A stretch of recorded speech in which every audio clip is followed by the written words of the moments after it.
కానివ్వండి, కాంగ్రెస్ నాయకులు కానివ్వండి, రోజు రోజుకు పోటాపోటీగా ఎలా విమర్శలు చేసుకుంటున్నారు ఏంటి అనేది. అలాంటిది అధ్యక్షుడి స్థానంలో అంత సౌమ్యుడిని పెడితే ఆ పార్టీ ఎంతవరకు అవతలోళ్ళని డిఫైన్ చేసుకోగలదు అనేది నేను అడిగింది. సరే, దాని గురించి మళ్ళీ మాట్లాడదాం. కార్తిక్ గారు, ఇక్కడ బీజేపీ అధ్యక్షుడికి సంబంధించి సరే, అది పార్టీ పూర్తిగా వాళ్ళ వ్యక్తిగత విషయం అయినప్పటికీ రాష్ట్ర పార్టీ అధ్యక్షుడిగా ఉంటున్నారు కాబట్టి రేపు 3 పార్టీల మధ్య పోటీ ఉండబోతుంది. ఏ ఎలక్షన్లు వచ్చినా కూడా ఈ 3 ప్రధాన పార్టీలే పోటీలో ఉండబోతున్నాయి కాబట్టి ఆ పార్టీ అధ్యక్షుడు ఎన్నిక అనేది మిగిలిన పార్టీలో కూడా చర్చ జరుగుతుంది. కాబట్టి ఇక్కడ రామచంద్రరావు గారి పేరు వినిపిస్తుంది.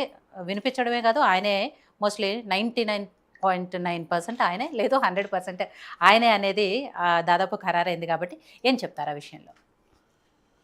మేడం, అయితే ఈరోజు కొత్తగా బీజేపీ పార్టీకి రాష్ట్ర అధ్యక్షులుగా వారు రామచంద్రరావు గారు బాధ్యతలు స్వీకరిస్తారన్నటువంటి వార్తలు వస్తున్న నేపథ్యంలో సరే, వారికి ముందుగా కాంగ్రెస్ పార్టీ పక్షాన వారికి హార్దిక శుభాకాంక్షలు తెలియజేస్తున్నా. వారు మంచిగా రాష్ట్ర పార్టీని వాళ్ళు అభివృద్ధి చెందించాలి, ప్రజలకు మంచి చేయాలి, ఎస్పెషల్లీ ప్రజలకు మంచి చేయాలి. ప్రభుత్వంలో వాళ్ళు కూడా 8 మంది సభ్యులు ఉన్నారు వాళ్ళ పార్టీ నుంచి. కాబట్టి భేషజాలకు పోకుండా తెలంగాణ రాష్ట్ర ప్రజలకు ప్రగతికి పనికొచ్చే విధంగా ఆ పార్టీని డ్రైవ్ చేయాల్సిన బాధ్యత వారిపైన ఉంది. దేవుడు వారికి మంచి అట్లాంటి అవకాశాలు మరిన్ని కల్పించాలని మనస్ఫూర్తిగా కోరుకుంటున్నాం. అదేవిధంగా ఈరోజు పటంచెర్లో జరిగినటువంటి సంఘటనకు గాను ఏదైతే పేలి దాదాపు 12 మంది వరకు చనిపోయారు కాబట్టి ఆ కుటుంబ సభ్యులకు కూడా కాంగ్రెస్ పార్టీ పక్షాన ప్రగాఢమైనటువంటి సానుభూతిని తెలియజేస్తున్నాం. అయితే మేడం, నేను బీజేపీ గురించి మాట్లాడాల్సి వచ్చినప్పుడు నిజంగా ఈరోజు నేను వారికి అంటే ఒక మంచి అవకాశం వచ్చింది ఒక వ్యక్తికి. సరే, వాళ్ళ పార్టీ అంతర్గతమైనటువంటి విషయం మనకు అనవసరము. ఏదైనా సరే మనం కోరుకోవాల్సింది ఏంటి, ప్రజలకు మంచి జరగాలి, ప్రజలకు మంచి చేయండి అని మాత్రమే కోరుకోవాలని నేను అంతవరకే నేను అనుకున్నా. కానీ అన్నగారు మాట్లాడుకుంటే అనవసరమైన విషయాలు తెరలేపారు. ఈ విషయాన్ని రాష్ట్ర అసెంబ్లీలోనే ఆ వ్యాఖ్యల్ని రికార్డులకు వెళ్ళి తొలగించారు. రాష్ట్ర అసెంబ్లీలోనే అధికారికంగా ఆ వ్యాఖ్యల తాలూకు టైంని కానీ ఆ వ్యాఖ్యల్ని కానీ రికార్డులకు వెళ్ళి తొలగించారు. 50 లక్షలు ఇచ్చిర్రు, 50 కోట్లు ఇచ్చిర్రు, 50 రూపాయలు ఇచ్చిర్రు, ఇట్లాంటి వ్యాఖ్యల్ని రాష్ట్ర అసెంబ్లీలో అధికారికంగా వాళ్ళు తొలగించినాక మీరేందండి మాట్లాడేది? ఈరోజు రాజీనామా చేసిన రాజాసింగ్ గారి గురించి చెప్పండి. ఎందుకు రాజీనామా చేసిండు ఆయన? కొన్ని నెలల క్రితం ఏం చెప్పిండు?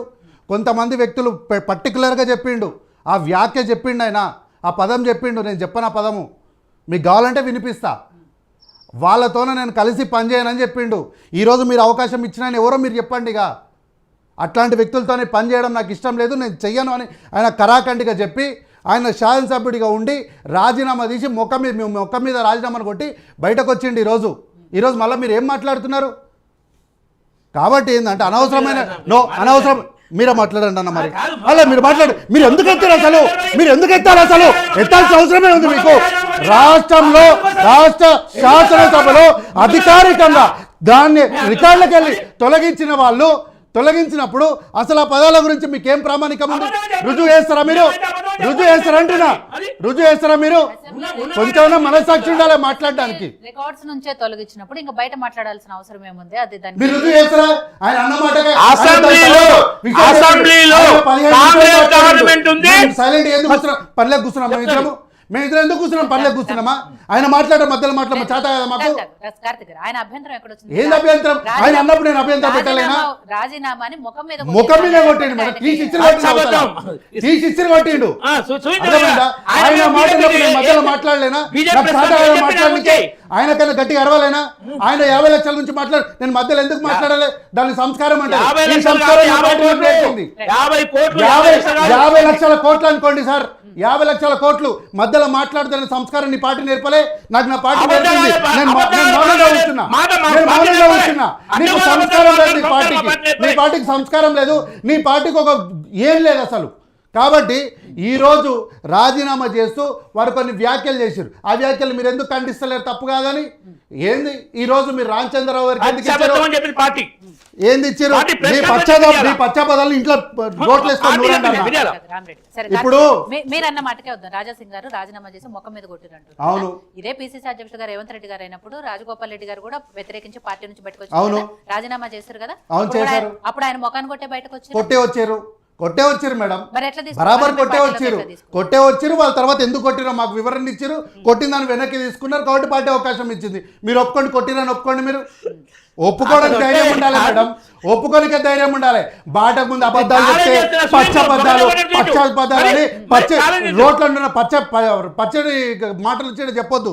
ఈరోజు ప్రధానంగా వార్త చక్కెర కొడుతుంది. ఇది ఏంది? ఇది బ్రేకింగ్ న్యూస్. తెలంగాణ బీజేపీలో చక్రం తిప్పిన చంద్రబాబు నాయుడికి అత్యంత సన్నిహితుడైన ఎన్ రామచంద్రరావును తెలంగాణ బీజేపీ అధ్యక్షుడిగా ఖరారు చేసిన అధిష్టానం. ఈటల రాజేందర్కు అధ్యక్ష పదవి రాకుండా చెక్ పెట్టిన బీజేపీ సీనియర్ నాయకులు రామచంద్రరావును నామినేషన్ వేయాలని ఆదేశించిన అధిష్టానం. ఇది అన్ని వార్తలలో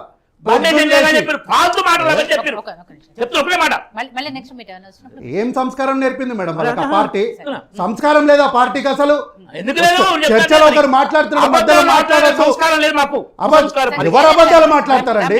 11 సంవత్సరాలుగా మీరు అబద్ధాలు నేర్పిస్తున్నారు ఈ దేశానికి. మీరు జన్ధన్ ఖాతాలు ఓపెన్ చేయండి, దందాన్ని మన 15 లక్షలు వేస్తామన్నారు కదా, ఎక్కడ ఇది అబద్ధం కాదా?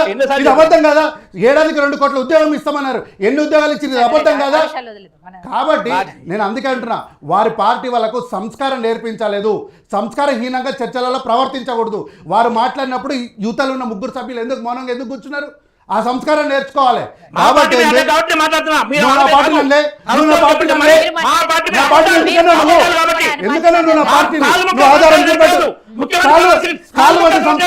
వీళ్ళైతేనే ఉంది. బండి సంజయ్ గారు చేసింది గదే పని. మా పార్టీలు ఎవరు చేయలే. మీ పార్టీలో ఉన్నటువంటి ఈటల రాజేంద్ర గారు, మా నాయకుడు రేవంత్ రెడ్డి గారు ఒక మాట అంటే తడిగుడ్డలతో పారిపోయిండు. మీ ఎంపీ పారిపోయిండు.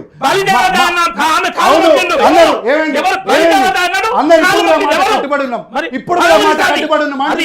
ఇప్పుడు కూడా మాట కట్టుబడి ఉన్నాం. కట్టుబడి ఉన్నాము. చెవిటాడా ఏమన్నా? ఉన్నామని చెప్తున్నా మళ్ళీ ఉన్నాం అంటాడు. సోనియా గాంధీ బీపీ టాబ్లెట్ అని ఇవ్వండి ఆయనకు. ఎందుకు అట్లా ఊతున్నాడు? ఆయన పార్టీ గురించి మాట్లాడిన ఎందుకు మౌనంగా వచ్చున్నా? సంస్కారం లేదని చెప్తుంటే కూడా ఇంత ఎందుకు సంస్కారహీనంగా ఎందుకు ప్రవర్తిస్తున్నాడు? లేదంటే బీపీ టాబ్లెట్ తెచ్చేయండి, వేసుకుంటాడు. ఓ ఛాయ్ ఇవ్వండి అమ్మా ఆయనకు. కాబట్టి ఏంది ఈరోజు ప్రధానమైనటువంటి వార్త మేడం? నేనేమంటున్నా, ఈరోజు వీళ్ళు గతంలో ఒక ప్రామిస్ చేశారు తెలంగాణ రాష్ట్ర ప్రజలకు. ఏమని ప్రామిస్ చేశారు? బీజేపీ పార్టీని, మా పార్టీని అధికారంలోకి తీసుకురండి, మేము బీసీ వ్యక్తిని ముఖ్యమంత్రిని చేస్తామన్నారు. ఏమైంది ఆ సంస్కారం? ఈరోజు ఏమైంది మేడం? మార్చలేదు కదా. ఆ రోజు ప్రజలు అవకాశం ఇస్తారో ఇయ్యారో తెలియదు. ఈ రోజు కూడా అవకాశం ఇస్తారో తెలియదు. గ్యారెంటీ ఎవరని చెప్పలేము. రేపొద్దున బీఆర్ఎస్ పార్టీ అధికారంలోకి వస్తారు ఎవరైనా హామీ ఇస్తారా? బీజేపీ ఇస్తారని హామీ ఇస్తారా? రేపొద్దున ఇంకెవరైనా వస్తారని హామీ ఇస్తారా? ఎవరు ఇయ్యరు కదా. ప్రజలు 5 ఏళ్ల తర్వాత తీసుకునే నిర్ణయం. అయితే అవకాశం వస్తారో రాదో తెలియదు కాబట్టి బీసీ అభ్యర్థులు ముందర పెట్టిండ్రు. ఈరోజు అధ్యక్ష పదవి మీ చేతిలో ఉన్న పదవే కదా, ఒక సంతకం పెడితే అయిపోతుంది కదా. బీసీకి ఇవ్వచ్చు కదా మేడం, ఎందుకు ఇస్తలేరు?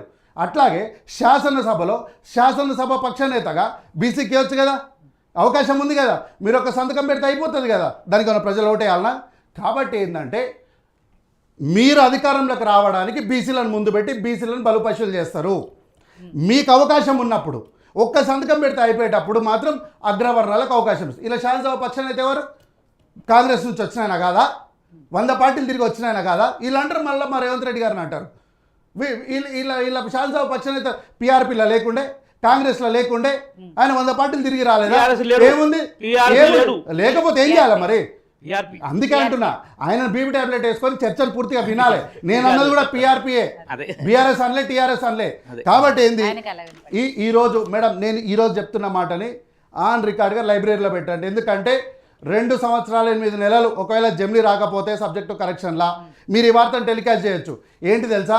ఒకవేళ 2028 ఎన్నికలు జరిగితే పక్కనున్నటువంటి కూటమి ప్రభుత్వం తెలంగాణ ప్రాంతాన్ని, రాష్ట్రాన్ని పూర్తిగా అన్యాయం చేసి ఈ రాష్ట్రాన్ని ఎడారిగా మార్చేసినటువంటి పక్కనున్నటువంటి కూటమి ప్రభుత్వంతో కలిసి బీఆర్ఎస్ పార్టీ ఈ రాష్ట్రంలో వచ్చే ఎన్నికల్లో పోటీ చేస్తుంది.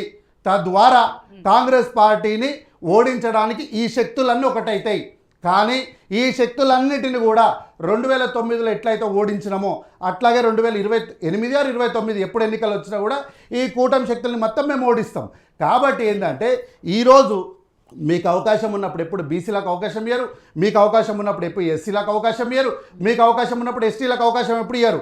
మీరు ఏంది తెలుసా, ముందు చుట్టూ 8 కెమెరాలు 9 కెమెరాలు పెట్టుకొని 4-5 వీడియో కెమెరాలను పెట్టుకొని మేము ఎస్సీ ఇంట్లోకి వెళ్ళి భోజనం చేశాం. ఎవరికి కావాలి భోజనం? మా ఇంట్లో, మా ఎస్సీల ఇళ్ళలో మీకు భోజనమే ఉంది, తీసుకోవాలి మీ ఇంట్లో పెట్టు. మా ఎస్సీలను మీ డైనింగ్ టేబుల్ మీద కూర్చోబెట్టావు, కానీ నువ్వు వచ్చి నేను ఎస్సీల ఇళ్ళలో భోజనం చేసినాను.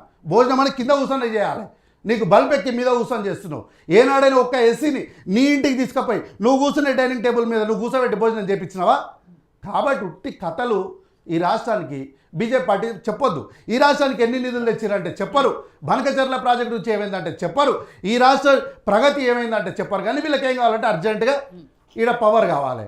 దానికోసము మీరు ఎన్ని కుట్రలు కుతంత్రాలు వల్లించినా ఈ రాష్ట్రంలో మిమ్మల్ని మాత్రం అధికారంలోకి వచ్చే ప్రసక్తే లేదు. మీరు మీ సోదరుడు, మీ ఆత్మీయ బంధువు అయినటువంటి బీఆర్ఎస్ పార్టీని కూడా మీతో పాటు పూర్తిగా నట్టేట్లో ముంచేయడం ఖాయం. ప్రజలే ముంచేస్తారు మిమ్మల్ని. రామూర్తి గారు, బీజేపీకి సంబంధించి రామచంద్రరావు గారు ఎన్నిక కాబోతున్నారు రాష్ట్ర అధ్యక్షుడిగా అనే విషయంలో బీఆర్ఎస్ పార్టీ వర్షన్ ఏంటి? ఎందుకంటే గతంలో బీజేపీకి సంబంధించి రాష్ట్ర అధ్యక్షుడిగా ఎవరు ఎన్నికైనా కూడా దాని వెనక బీఆర్ఎస్ ఉంది, కేసీఆర్ గారు ఉన్నారు. కేసీఆర్ గారు ఎవరికి చెప్తే వాళ్ళకే అధ్యక్ష పదవి ఇస్తుంది బీజేపీ అనేది మొదటి నుంచి కూడా కాంగ్రెస్ పార్టీ చేస్తున్న